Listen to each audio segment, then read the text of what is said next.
اگر جنگ ہے تو ہم اسلحہ بھیجیں گے، امن ہے تو دوائیں لے جانا ہمارے یہاں سے، لیکن میری دکان پہ آتے رہو. تو یہ جو اپروچ ہے ان کا، اس کے بارے میں بہت کھلے ہیں. وہ یہ کہتے ہیں کہ ہم کوئی چیز بناتے ہیں، اگر خریدار ہے تو ہم چاہیں گے کہ وہ خریدے. اور امریکہ کی بہت بڑی انڈسٹری ہے. امریکہ واحد ملک ہے جہاں آپ کو پتہ ہے کہ اسلحہ حکومت نہیں بناتی، پرائیویٹ کمپنیاں بناتی ہیں. اور وہ خود یہاں آپ دیکھیں جس طرح امریکہ کے اندر کاروبار ہوتا ہے، باضابطہ بیڈنگ ہوتی ہے، کمپٹیشن ہوتا ہے، کمپنیز کے آپس میں لڑائیاں ہوتی ہیں کہ ہمارا جہاز بہتر ہے، ہماری توپ بہتر ہے، اور اس کے بعد حکومت ان میں جو سب سے اچھا لگتا ہے وہ خرید لیتی ہے. تو یہ تو سلسلہ رہے گا. یہ ایک امریکی کلچر کا ایک حصہ ہے. آپ دیکھیں یہاں بڑی کوششوں کے باوجود، آپ دیکھیں اسکولوں میں یہاں کتنے قتل ہوتے ہیں، سڑکوں پہ لوگ قتل ہو جاتے ہیں، لیکن آج تک کوئی پابندی نہیں لگا سکا، اس لیے کہ رائفل والوں کی جو لابی ہے بڑی اسٹرانگ ہے. تو یہ آپ سمجھ لیں کہ امریکی کلچر کی کانٹرڈکشن ہے، جس میں امن کی بھی بات کرتے ہیں اور اسلحہ بھی بیچتے ہیں، ملک میں بھی ملک کے باہر بھی. اچھا، یہ شام کے حوالے سے بہت بڑا بریک ہوا ہے اور ان کی ملاقات بھی ہوئی ہے. جو یہ شام کے نئے لیڈر آئے ہیں سامنے، جن کے خلاف پہلے پابندیاں بھی لگائی تھیں اور بہت سارے ان کے اسٹرکٹ ایکشن بھی تھے امریکنز کے، اور جس پہ وہ لگ رہا ہے کہ ایم بی ایس جو ہیں ان کی سفارش پہ یا ان کے ساتھ مذاکرات کے بعد انہوں نے ان پہ سینکشنز ہٹائی ہیں، جس پہ ایم بی ایس بہت خوش بھی تھے. تو یہ بدلے میں کیا دیا ہوگا شام نے اگر ان پہ پابندیاں اٹھائی گئی ہیں؟ کوئی آپ کی مطلب اسیسمنٹ کیا کہتی ہے؟ کہ کیونکہ آف کورس یہ گیو اینڈ ٹیک ہی ہوتا ہے، اس میں دوستی یاری تو بعد میں آتی ہے، پہلے تو اپنے انٹرسٹ دیکھے جاتے ہیں. بالکل صحیح کہہ رہے ہیں.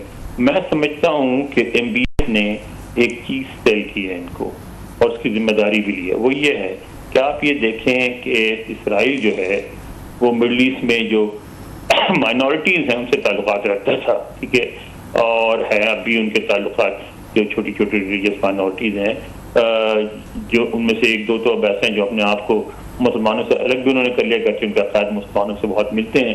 علوی جو ہے وہ اپنے آپ کو مسلمانوں میں شامل کرتے ہیں، لیکن ان کو اب سے کچھ عرصے پہلے تک تو ہمارے جو اسنا شیعہ حضرات ہیں وہ بھی ان کو مسلمان نہیں مانتے تھے، پھر امام خمینی نے ان کو مسلمان منوایا، اور ان کے بہت پرانے جھگڑے ہیں وہاں کی اکثریت جو ہے سنی اکثریت کے ساتھ. تو ایم بی ایس نے یہ چیز بیچی اسرائیل کو اور امریکہ کو کہ آپ کو اگر اکثریت آپ کی فرینڈلی ہو جائے، اکثریت سے دوستی ہو جائے، تو آپ کو اقلیت کو ساتھ لے کے چلنے کی کیا ضرورت ہے. اس میں انہوں نے اس بات کی ذمہ داری لی ہے کہ وہ شام یعنی جو بارڈرنگ ممالک ہیں اسرائیل کے، وہاں اکثریت کے رویے میں نرمی لائیں گے اور اسرائیل کو اکراس دا بورڈ تسلیم کروائیں گے، اور ایک ایسی صورتحال ہوگی کہ اس میں اسرائیل ایک برابر کے فریق کے طور پہ مڈل ایسٹ میں رہ سکے گا. یہ بڑی باتیں تو بڑی اچھی لگ رہی ہیں ٹرمپ صاحب نے جو ایفرٹس کر رہی ہیں، مطلب ہے جو وہاں پہ خطے میں جتنی بلڈ شیڈ ہم نے دیکھا ہے، یہ چیزیں تو اچھی لگ رہی ہیں کہ کہیں نہ کہیں پہ پیس آ رہا ہے، چیزیں وہ سب کچھ ہو رہا ہے، لیکن جو ابھی وہ پین ان دا نیک رہے گا اس کو کیسے حل کریں گے؟ اسرائیل ورسز ایران جو ہے، باقی تو ممالک کی چلیں ہمیں سمجھ آ رہی ہے کہ 2 نیشن یا 2 اسٹیٹس کا جو فارمولہ ہے جس پہ سعودیز بھی کہتے رہے اور بہت ساری اس پہ میرا خیال ہے پروگرس بھی ہو گئی تھی. ایران اور یہ اسرائیل کے کیسے تعلقات ٹھیک ہوں؟ اگر وہ خراب رہیں گے تو پھر تو خطہ تو اسی طریقے کا رہے گا جیسے پہلے تھا. ابھی ویسے وہ جیسے ابھی ربیہ نے پوچھا، وہ نیوکلیر ڈیل کے حوالے سے بھی کچھ ان کے سائنس بڑے اچھے آ رہے ہیں کہ شاید وہ کہہ رہے ہیں امریکنز کو کہ آپ اگر ہمارے اوپر سے یہ سینکشنز ہٹائیں تو ہم نیوکلیر ڈیل کے لیے بھی تیار ہیں. تو ان کا ذرا بتائیے گا یہ مسئلہ کیسے حل ہوگا سر؟ ٹھیک ہے نا، اس میں بھی تو 2 محاذوں پہ کام ہو رہا ہے. ایک تو آپ دیکھیں انہوں نے ایران کو ڈس انگیج کیا پورے خطے سے. شام میں ایران کا انفلوئنس بہت کم ہو گیا، لبنان میں ایران کا انفلوئنس بہت کم ہو گیا، ٹھیک ہے. عراق میں گرچہ عراق شیعہ اکثریت کا ملک ہے، اور لیکن ان کے تعلقات ایران کے ساتھ امریکہ نے ویسے نہیں ہونے دیے جیسے ہونے چاہیے تھے. تو وہ جو ایک ایران کا بلاک بن رہا تھا اس کو کمزور کیا گیا. دوسری طرف ایران سے بات چیت کا بھی سلسلہ جاری ہے. ایران سے یہ بھی کہا جا رہا ہے کہ آپ کی جو ایک پرومیننٹ حیثیت ہے، آپ سب سے بڑی آبادی کے ملک مڈل ایسٹ میں، اس کو ہم تسلیم کرتے ہیں، لیکن آپ ہماری مخاطبت کے بجائے ہمارے ساتھ مل کے کام کریں. تو دونوں محاذ پہ کام ہو رہا ہے. ایک طرف سے دباؤ بھی ڈالا جا رہا ہے اور ایک طرف سے مذاکرات بھی کیے جا رہے ہیں. اب اس میں جو بھی اپروچ کامیاب ہو وہ یہ ہوگا. لیکن ایران اپنے موجودہ پوسچر کے لحاظ سے جس طرح ہے کہ فلسطین کا حامی، اسرائیل کا مخالف، سعودی عرب کا مخالف، اور اس طرح امریکہ کو قابل قبول نہیں ہے. اگر امریکہ کے ساتھ مل کے کام کرنا ہے تو ایران کو اپنے رویے میں تبدیل لانے پڑ گئی ہے. میسج امریکہ کی طرف سے اور سعودی عرب کی طرف سے دیا جا رہا ہے اسرائیل کو. جو آپ نے پہلے بات کی تھی سعودی عرب کو ہتھیار بیچنے کی، وہ بھی اسی وجہ سے ہے کہ ایران کو یہ احساس دلایا جائے کہ اب سعودی عرب اتنا مضبوط ہو گیا ہے کہ آپ سعودی عرب کے ساتھ براہ راست جنگ نہیں کر سکتے، لڑائی نہیں کر سکتے، معاہدہ میرا خیال ہے آپ کو اگر ربیہ کے پاس کوئی پاکستان انڈیا ریلیٹڈ اب یہ بھی ہمارے ایشوز چل رہے ہیں، ذرا اس پہ میرا خیال ہے جی اس کی طرف آتے ہیں. بالکل. اور جب ہم ایران کی بھی بات کرتے ہیں تو ایک جو چیز سامنے آتی ہے وہ یہی نیوکلیئر ڈیل ہے. اسی طرح پاکستان انڈیا کی جب بات کی جاتی ہے اور بار بار ٹرمپ نے کہا کہ کشمیر کا ایشو جو ہے اس کو انہوں نے اٹھایا ہے اور بلیسنگ ان ڈسگائز جو ہے وہ یہی ہے ہمارے لیے کہ کشمیر جو ہے وہ واپس سے ایک گلوبل ڈسکشن میں جو ہے وہ ہم دیکھ رہے ہیں کہ آ چکا ہے. اس کو کس حد تک ٹرمپ پش کریں گے؟ آپ کو لگتا ہے پش کر پائیں گے کہ نہیں؟ اب ہم دیکھ رہے ہیں بہت زیادہ، اس پہ بھی کامنٹ کر دیجیے کہ بہت زیادہ جو ہے مخالفت دیکھی جا رہی ہے ٹرمپ کی انڈیا میں بھی، اور انڈیا جو کہ امریکہ کو اپنا بہت قریب سمجھتا تھا اور ان کو ایک سپورٹ تھی امریکہ کی طرف سے، جیسے ہمیں چائنا سے جو ہے وہ سپورٹ ہے، اس کے اگینسٹ جو ہے وہ بہت زیادہ مخالفت جو ہے وہ نظر آ رہی ہے آفٹر ٹرمپ اناؤنس دس سیز فائر. تو اس پہ بھی تھوڑا سا بتائیے گا. بہت اچھا پوائنٹ آپ نے اٹھایا. دیکھیں یہ جو ہے انڈیا ذرا ٹیڑھی کی کھیر ہے امریکہ کے لیے، اس لیے کہ انڈیا پہ کوئی اس طرح دباؤ امریکہ نہیں ڈال سکتا جس طرح مثلا وہ سعودی عرب پہ ڈال سکتا ہے، جو پہ ڈال سکتا ہے، کسی زمانے میں پاکستان پہ ڈالتا تھا. اس کی وجہ ہے کہ انڈیا نے ایک طویل عرصہ امریکی کیمپ سے باہر رہ کے گزارا ہے. اس کے آج بھی سوویت یونین سے بڑے اچھے تعلقات ہیں، اس کا اپنا بھی ایک کیمپ موجود ہے اور پھر اس کا ایریا بھی بہت بڑا ہے، اس کی اکانومی بھی بڑی ہے. تو وہ اس طرح پریشر قبول نہیں کرے گا، اور اس لیے آپ دیکھیں کشمیر کی بھی بات کر رہے ہیں لیکن ساتھ ساتھ ہمارے یہاں صدر ٹرمپ کے بیانات پہ تو نظر رکھی جا رہی ہے، لیکن جو 2-3 دن پہلے امریکی دفتر خارجہ نے بیان دیا تھا اس کو اگنور کیا جا رہا ہے. اس میں انہوں نے جب ان سے یہ ساری بات کی گئی کشمیر کے، اور ان سے پوچھا گیا کہ انڈیا تو کشمیر میں ثالثی کو مانتا ہی نہیں ہے، تو اس پہ انہوں نے کہا کہ نہیں، یہ ہمارا تو فوکس یہ ہے کہ بھارت اور پاکستان براہ راست گفتگو کریں اور ان کے درمیان کمیونیکیشن ہونی چاہیے. سب سے پہلے تو کمیونیکیشن ہو، شروع ہو آپس میں براہ راست بات چیت، پھر سارے راستے نکل آئیں گے. پہلی کوشش ہماری یہی ہے. یعنی پھر وہی بات آ گئی کہ جو بھارت کہتا ہے کہ انڈیا اور پاکستان مل کے اس مسئلے کو حل کریں، تو امریکہ پھر جب ان سے مزید جب وہ سوالات کی گئے تو انہوں نے کہا کہ صدر ٹرمپ انہی کانفلکٹس میں ایک رول ادا کر سکیں گے جن میں جو فریقین ان کا رول چاہتے ہیں، اگر وہ ہر مسئلے کو حل نہیں کر سکتے.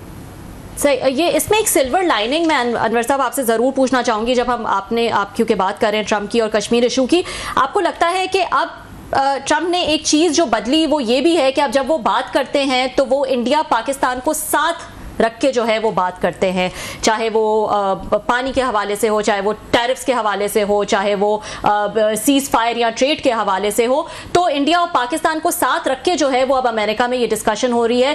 رادر دین جب ہم پاکستان کی بات کرتے تھے امریکہ کی طرف سے تو وہ پاک افغان پالیسیز جو ہوتی تھی اس پہ کافی اعتراض بھی اٹھایا جاتا تھا کہ آپ ہمیں صرف ٹیررزم سے اور افغانستان سے ریلیٹ نہ کریں. تو یہ ایک شفٹ آیا ہے اور اس کو ہمیں اب آگے لے کے چلنا جو ہے ہمارے لیے ایک اپرچونٹی، ایک پوزیشن آف اسٹرینتھ سے ہم اس کو آگے لے کے چل سکتے ہیں. یہ بھی بہت اہم ایک اور بہت اہم نقطے کو آپ نے ہائی لائٹ کیا ہے. بات یہ ہے کہ اس میں تو حماقتیں ہیں نا بھارتی وزیر اعظم نریندر مودی کی جس کی وجہ سے ان کے ہاں بڑی موومنٹ بھی چل رہی ہے ان کے خلاف. بہت سے لوگ باتیں کرنے لگے ہیں کہ انڈیا نے بڑی کوشش کر کے اپنے آپ کو پاکستان سے ڈی ہائیفینیٹ کیا تھا، اور وہ کہتے یہ کیا انڈیا پاکستان انڈیا خود اپنے طور پہ بہت بڑی طاقت ہے، صرف ہماری بات کریں. اب انہوں نے حملہ کر کے دوبارہ ہائیفینیٹ کر دیا ہے، اور جو ایک پاکستان کی پوزیشن رہی ہے ہمیشہ سے کہ کشمیر ایک نیوکلیئر فلیش پوائنٹ ہے، اس کو حل کیا جائے ورنہ کسی وقت بھی کچھ بھی ہو سکتا ہے، وہ بات پھر ہائی لائٹ ہو گئی ہے.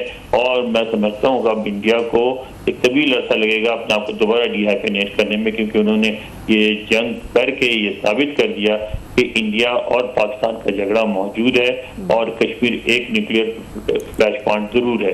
تو اب تو یہ پھر انور صاحب اس کے ساتھ یہ بھی کہ جو ہم دیکھ رہے ہیں اس کو بہت سارا اس وقت انڈیا میں اگر آپ فالو کریں تو بہت زیادہ بیک لیش آ رہا ہے، جے شنکر صاحب پہ بھی آ رہا ہے، مودی صاحب بھی آ رہا ہے کہ دیر از اے ہیوج ڈپلومیٹک ڈیزاسٹر، بلکہ وہ کہتے ہیں ڈپلومیٹک ٹائٹینک ہیز، مطلب دوسرے لفظوں میں ان کا ڈوب گیا ہے، کہ اس طرح کہ انڈیا اور امریکہ کے درمیان جو پچھلے 2-3 دنوں میں ہم نے دیکھا ہے تعلقات خراب ہوئے ہیں. آج انہوں نے وہ بھی کر دیا، انہوں نے ایپل کو بھی کہہ دیا کہ جناب کہ آپ وہاں پہ $500 بلین کی انویسٹمنٹ کریں.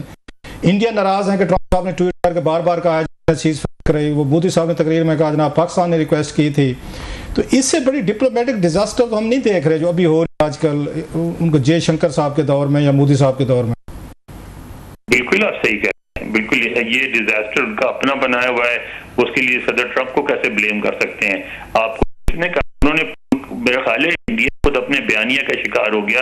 انڈیا یہ سمجھتا تھا کہ پاکستان اس پوزیشن میں نہیں ہے اپنے آپ کو ڈیفینڈ کر سکے اور ہم جائیں گے اور بڑی آسانی سے کافی نقصان پہنچا کے پاکستان کو اپنی بات ماننے پہ مجبور کر دیں گے. ایسا نہیں ہو سکا، ان کو ڈس انگیج کرنا پڑا.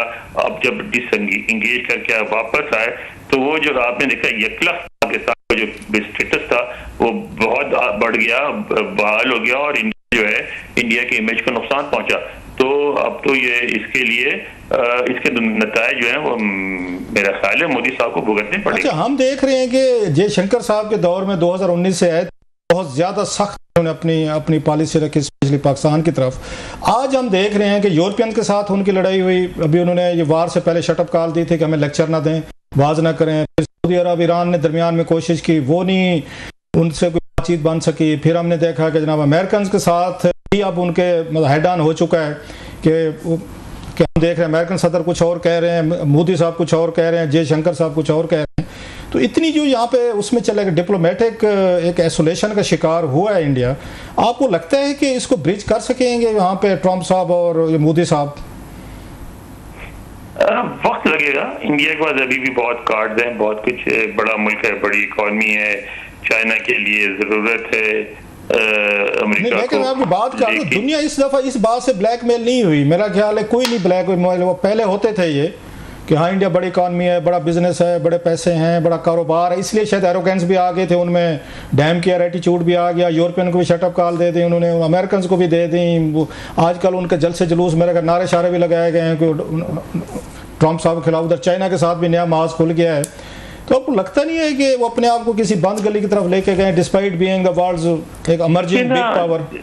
ایسا یہی ہونا تھا. ابھی آپ سپر پاور بنے نہیں ہیں اور آپ نے سپر پاور کے طور پہ ایکٹ کرنا شروع کر دیا ہے.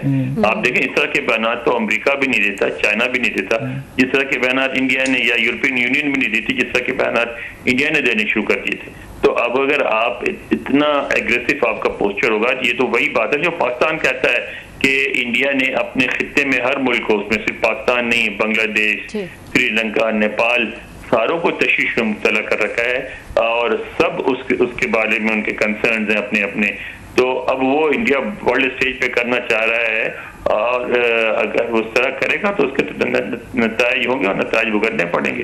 اب امریکہ یا تو انڈیا ویٹ کرتا اور سپر پاور بن جاتا اور اس کی اتنی بڑی اکنامک اور ملٹری مائٹ ہوتی کہ لوگ ڈرتے، امریکہ کو ریپلیس کر چکا ہوتا ہے as main weapon supply to the world, امریکہ کو ریپلیس کر چکا ہوتا ہے as the main economy in the world, تو پھر تو بات بنتی. لیکن ابھی تو آپ بنے نہیں ہیں. ابھی تو آپ کے یہاں 70% لوگ غربت میں رہتے ہیں. ابھی آپ کے یہاں کسان خودکشی کرتے ہیں. آپ کے یہاں ابھی جو ہے ایک ملک کا بہت بڑی تعداد اور بہت بڑا حصہ غربت اور افلاس میں رہ رہا ہے. اور آپ نے ابھی سے اگر امریکہ کی طرح ایکٹ کرنا شروع کر دیا ہے تو پھر تو یہ ہوگا نا.